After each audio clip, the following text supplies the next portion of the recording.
Wanawangna rimalasti kaing iwang panjati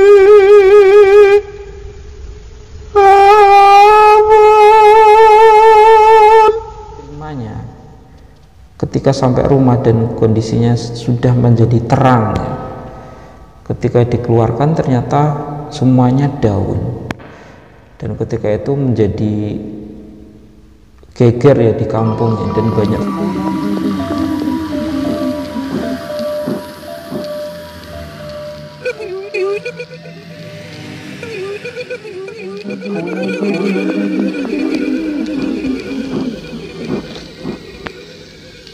Alhamdulillah. Assalamualaikum warahmatullahi wabarakatuh. Sebelum memulai cerita, saya ingin mengucapkan terima kasih kepada teman-teman yang telah mau mengunjungi channel kami yang sederhana ini. Semoga terhibur, semoga selalu dilimpahkan kesehatan, dan saya ucapkan selamat datang. Saya juga ingin mengucapkan terima kasih kepada teman-teman yang telah mau mensubscribe, memberikan like, berkomentar, atau bahkan men-share cerita yang saya bagikan. Langsung ke cerita. Cerita yang ingin saya ceritakan kali ini adalah salah satunya masih cerita yang terjadi di daerah Kecamatan Lubuk Besar ya, di Bangka Tengah, di Provinsi Bangka Belitung. Yang satu juga cerita yang sering saya dengar ketika saya masih kecil.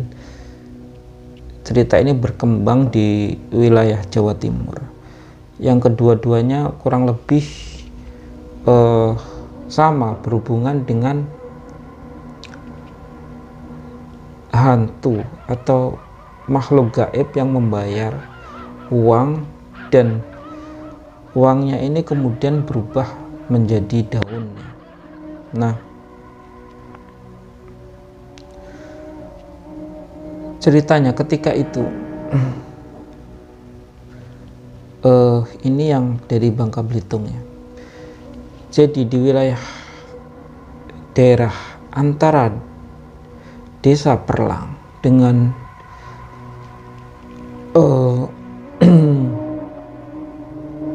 ke arah Lubuk Besar ya, ke arah kecamatannya, atau ke arah Nadi, itu ada wilayah bekas galian tambang timah ya, yang cukup luas. Di situ banyak area spot-spot seperti danau-danau kecil, atau bahkan ada yang sangat luas. Area-area ini dulu di masa-masa penjajahan Belanda dan setelahnya ini menjadi area-area penggalian timah ya, yang itu terus berlanjut sampai saat ini, dan meninggalkan spot-spot seperti danau-danau kecil, sungai-sungai, rawa-rawa, yang di sekelilingnya ini masih ada kebun-kebun warga ya, perkebunan-perkebunan baik yang kecil maupun yang besar. Dan orang ketika pergi ke kebunnya itu biasanya mereka melewati antara jalan-jalan yang dibuat antara danau-danau mini ini ke arah kebunnya. Dan karena wilayah di sana itu ya, di Bangka ini, ke arah manapun akan bertemu laut. Biasanya dari kebun tersebut bila diteruskan terus bisa sampai ke area laut ya. Nah, ceritanya ketika itu ada orang, dan cerita ini cukup membuat geger ya waktu itu di kampung ya. Dan orang-orang pada berkumpul dan saling menceritakan cerita ini. Nah, ada satu orang, dia pergi dari laut. Jadi ketika itu dia mencari ikan di laut, dan ketika dia pulang itu kondisinya masih gelap ya, jadi masih baru setelah subuh. Dan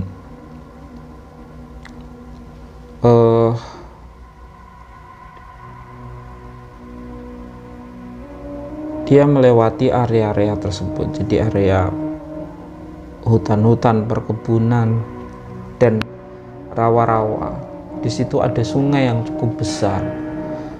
Nah, ketika dia melewati sungai tersebut, dia melihat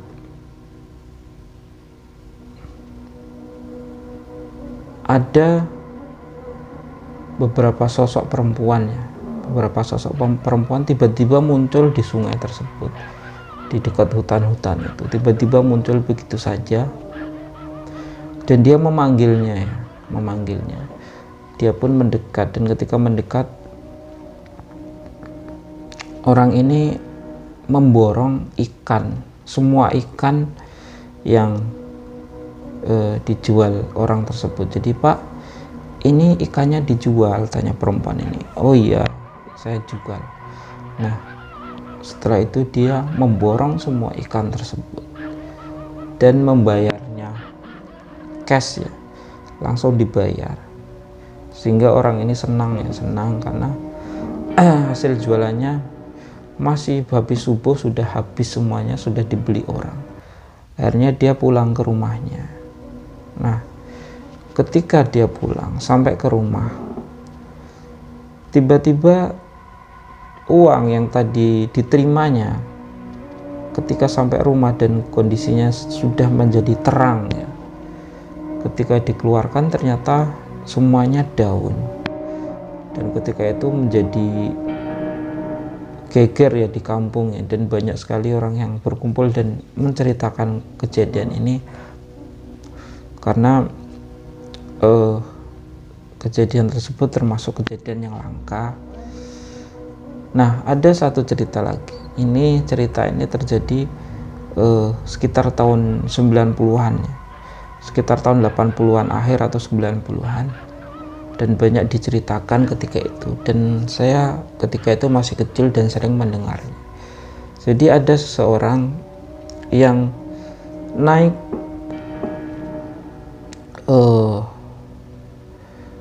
naik bus.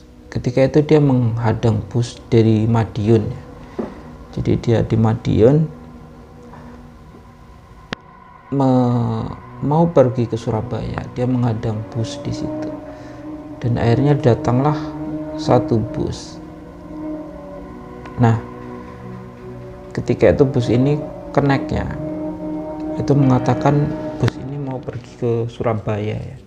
Jadi menawarkan dia untuk naik, dan dia pun naik bus tersebut. Dan sebelum naik dia sempat melihat membaca nama bus ini ya. Jadi bus ini namanya POR gitu ya, POR. Dan dia tidak tahu lanjutannya karena dia langsung naik. Nah, ketika dia naik bus di situ, dia melihat penumpangnya ini semuanya hanya diam, hanya kaku, tidak bergerak sama sekali. Dan bus ini dalam waktu sekitar 7 atau 10 menit, dan dia ketika itu tertidur, tiba-tiba dia terbangun. Bis ini sudah sampai di Surabaya, sudah sampai di terminal Surabaya, dan dia pun langsung bangun dan turun dari bus tersebut. Nah, ketika dia turun ini,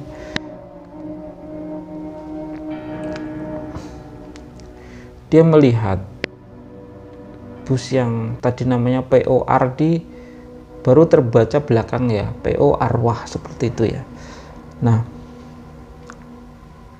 ketika itu dia belum berpikir macam-macam, dan di saat dia melihat jam dan bus ini sudah pergi, ternyata waktu itu baru waktunya baru berselang sekitar 7-10 menit dari dia naik bus tersebut di Madiun.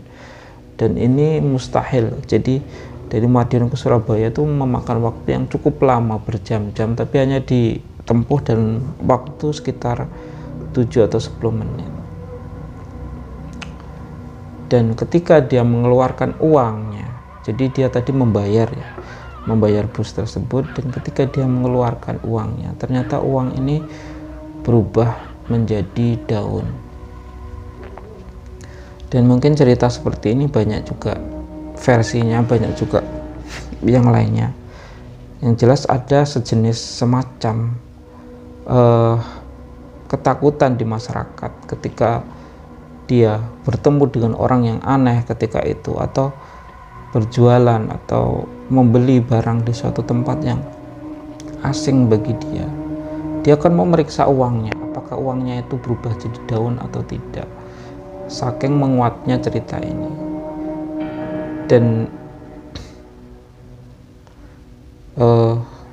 cerita yang saya ceritakan yang kedua ini yang berhubungan dengan bus ini versinya cukup banyak, sehingga kemungkinan ada satu cerita aslinya yang kemudian berkembang di masyarakat dan diceritakan lagi dengan khayalan mereka atau seperti apa, ditambah-tambahkan sehingga versinya berkembang cukup banyak.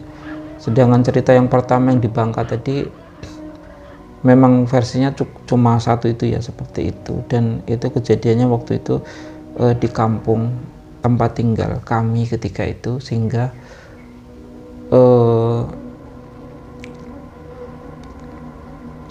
kemungkinan besar memang terjadi ya.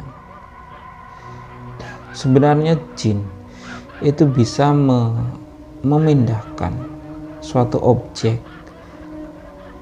suatu materi ke alam mereka,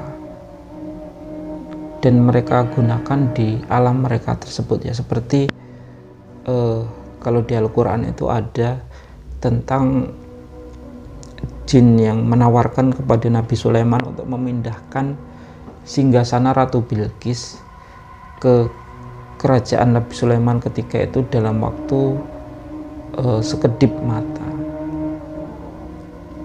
Itu berarti dia memindahkan.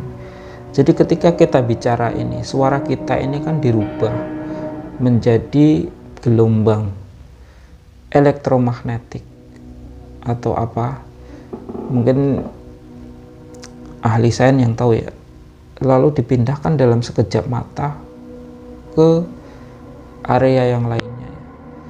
Nah, dalam dunia jin ini kemungkinan dia juga bisa merubah suatu materi menjadi gelombang tertentu, lalu dia pindahkan ke alamnya ya, ke alamnya yang jelas berbeda dengan alam manusia, dimensi dan lain sebagainya berbeda. Atau kemudian dia memindahkan suatu barang ke alam manusia, atau dari satu tempat ke tempat yang lainnya dengan menipu pandangan mata manusia, sehingga dia melihat barang tersebut seperti uang lalu berubah jadi daun dan lain sebagainya. Itu memang bisa dilakukan oleh bangsa jin dengan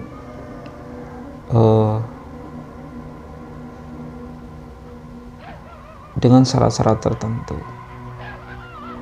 Oleh karena itulah kalau dalam Islam itu dalam setiap aktivitas itu kita diminta untuk menyebut